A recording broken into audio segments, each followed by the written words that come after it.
Você já se pegou mexendo no celular sem motivo nenhum? Apenas ficou descendo postagens sem realmente ler ou ver nenhuma delas? Ou já perdeu uma boa noite de sono porque ficou mexendo no celular até altas horas da madrugada e no outro dia acordou mal-humorado e indisposto? Ou já ficou pulando de vídeo em vídeo sem realmente prestar atenção no conteúdo de nenhum deles? Ou pior, você já se sentiu ansioso ou irritado simplesmente por não estar podendo mexer no celular? Ou já recorreu ao aparelho para evitar algo incômodo, como obrigações de estudo e trabalho, tédio, ou até para evitar sentimentos ruins? Esses são comportamentos que muitos de nós já apresentamos, mas eles também são sinais de que a nossa relação com o smartphone pode estar ultrapassando as suas funções práticas. Um dos sintomas que se tornou presente atualmente é o chamado Fear of Missing Out, que designa o medo de estar desatualizado, mal informado ou perdendo alguma coisa importante simplesmente por não estar conectado. Segundo uma pesquisa realizada pela Fundação Getúlio Vargas de São Paulo e divulgada no início desse ano, o Brasil já tem 230 milhões de smartphones ativos. O número representa que essa tecnologia está disseminada por todas as classes sociais e faixas etárias. Bom, a gente sabe que a prevalência do smartphone hoje é altíssima, né? Todas as pessoas de todas as idades do mundo inteiro têm seu smartphone e diariamente estão ali em contato, né? Quase que o tempo inteiro. E começou a me chamar a atenção que além das pessoas hoje usarem o smartphone para determinadas funções que são do smartphone, elas também usavam como meio para aliviar alguns estados emocionais, como forma de passar por algumas situações específicas. Primeiro, eu acho que a gente tem um comportamento evitativo importante usando o celular, né? Com isso querendo dizer, tô fazendo nada, pego meu celular. E aí isso impede que eu tenha momentos de pensar sobre a minha vida. Mas é sim um comportamento que quando ele fica excessivo, tu fica o tempo inteiro no celular e não consegue parar de fazer isso, ele acaba sendo evitativo de muitas coisas, especialmente para ansiedade. Existem pesquisas, várias pesquisas, que demonstram, né, que a tecnologia, que a dependência de tecnologia pode levar a alguns transtornos, como a depressão, a ansiedade e a fobia social. Então, vários estudos hoje estão comprovando que a depressão, a ansiedade e a fobia social, muitas vezes ela é desencadeada, que a gente chama de comorbidade, por conta do uso excessivo, que vai virando exagerado até virar uma dependência. Quando tu usa, por exemplo, o teu celular como uma forma de supressão emocional, ou seja, de inibir o que tu sente, de não querer olhar para tua emoção, de não querer aceitar ela, tu pega ali teu celular e vai jogar um jogo, ou tu pega ali e tu vai conversar sobre outra coisa. Isso tem maior relação com bem-estar negativo. Vivemos em uma época em que possuímos acesso a uma quantidade extremamente vasta de opções e de informações, através de um aparelho que carregamos o dia inteiro conosco no bolso. Usamos os smartphones quando acordamos, no transporte, na sala de aula, no trabalho. Mas como essa nova dinâmica social está alterando os nossos hábitos, existe um potencial de dependência que está surgindo com o uso dos smartphones? Porque se a gente fala assim, a tecnologia causa dependência, tudo pode causar dependência. A questão é o que da tecnologia causa dependência? Que parte do comportamento, o que é alimentado que causa dependência? É isso que a gente estava falando dos stories, né? De tu querer olhar alguém, querer acompanhar alguém, tu querer estar informado, é o quê? O que causa dependência? É difícil, né, a gente dizer o que veio primeiro, né, se o ovo ou a galinha, né? A necessidade, a gente criou uma necessidade com o uso de tecnologia o tempo inteiro. A gente tem que estar sempre informado, porque é um absurdo tu não estar informado.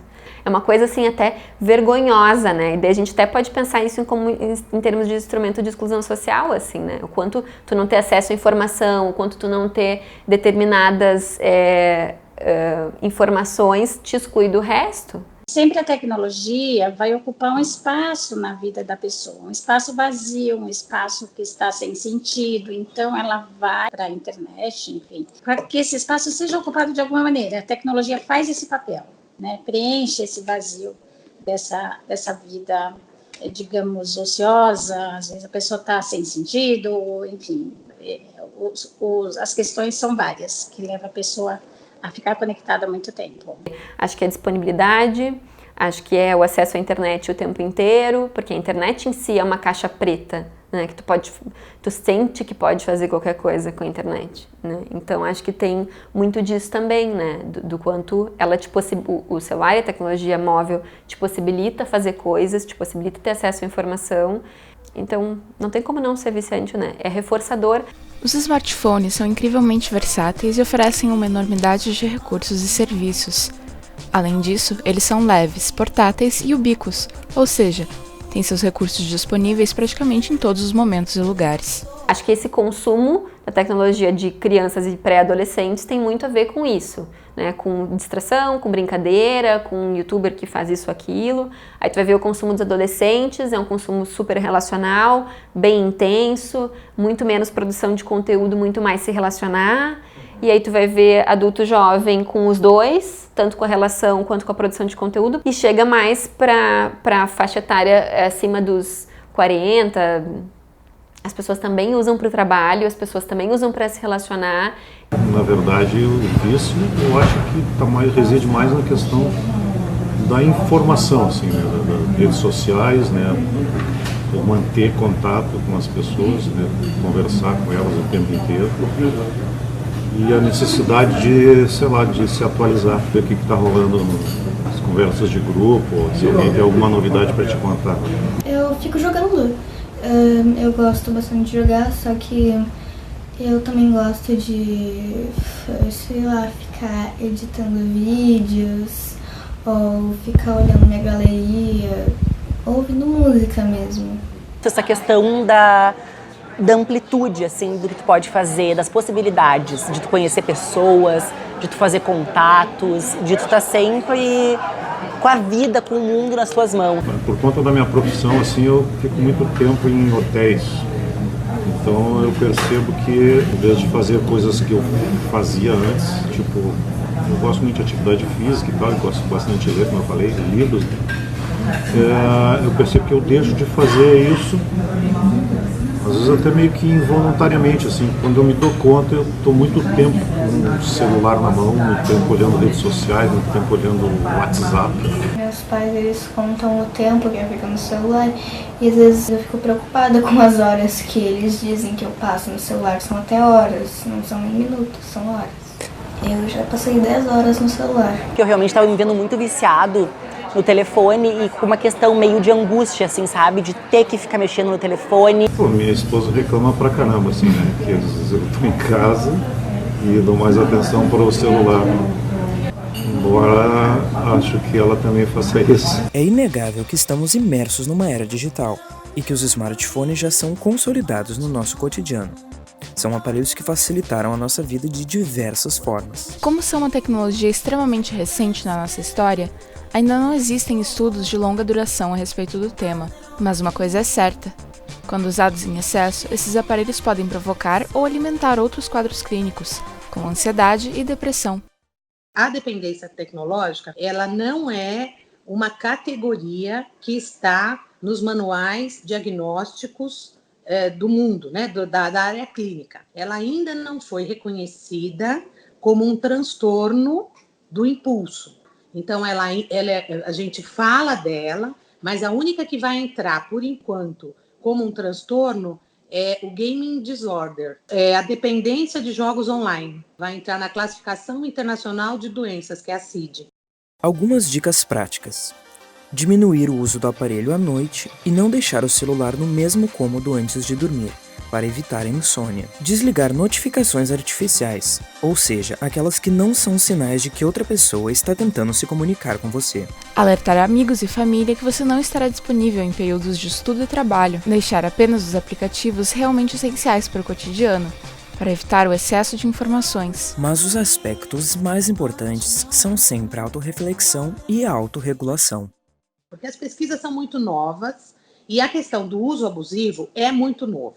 Tanto é que a gente não tem pesquisas longitudinais. Então, como o nosso coordenador sempre fala aqui, o Cristiano Nabuco, a gente sabe onde estamos, mas não sabemos aonde vamos chegar. Porque daqui a pouco nós vamos ter smart casas, smart carros, smart toys. Então, tudo vai ser smart. Então, na verdade, o que a gente pensa para o futuro é uma questão de educação digital, responsabilidade digital. O celular nos oferece muitas coisas boas, facilitou muito a nossa vida, né? Então, a questão é a gente saber regular esse uso, né? Eu tenho fé de que, saindo pesquisas, né, cada vez mais a gente estudando isso, a gente vai entender de que forma que o uso de smartphone pode estar correlacionado com bem-estar. É um fenômeno social muito novo. Então, às vezes, quando a gente tem um fenômeno social novo, a tendência da gente é dizer, tá ruim, isso dá errado, a gente tem que restringir. E não sei porque a gente, justamente a longo prazo, não temos muitos resultados sobre isso ainda. Então, é muito difícil dizer se teriam muitas pessoas dependentes de celular. Se a gente for usar o critério de tempo, sim. Né? Porque sim, a gente passa muito tempo, mas aí um critério sobre os comportamentos que são normais ou anormais, eles em geral têm a ver com a frequência na população. E aí, da onde que a gente vai tirar o parâmetro para dizer o que é tempo demais? Eu não acho que a tecnologia seja causadora de nada. Eu acho que a tecnologia é como qualquer instrumento. É uma faca. Tu pode usar para cortar um pão ou tu pode usar para matar uma pessoa. Então, acho que depende muito do que a pessoa está fazendo com ela. E eu acho que ela não causa coisas. Eu acho que ela desvela coisas, né? Assim, ela é um sintoma do como a gente tem pensado e funcionado, né, em termos de sociedade. Eu acho que o mal da humanidade, se a gente for pensar assim, estaria atualmente, né, na atualidade, mais relacionada, de repente, um imediatismo, uma intolerância à frustração, né, aquela necessidade de gratificações a curto prazo. E aí, então, pensando dessa forma, o uso do smartphone seria só ali a pontinha do iceberg. Ainda temos que aprender a lidar com a tecnologia dos smartphones, mas o mais importante é usá-la a nosso favor e não deixar que nosso psicológico e nossas relações pessoais sejam afetadas negativamente por algo que deveria facilitar o nosso cotidiano. Afinal, ainda somos seres reais e a nossa vida deve continuar assim.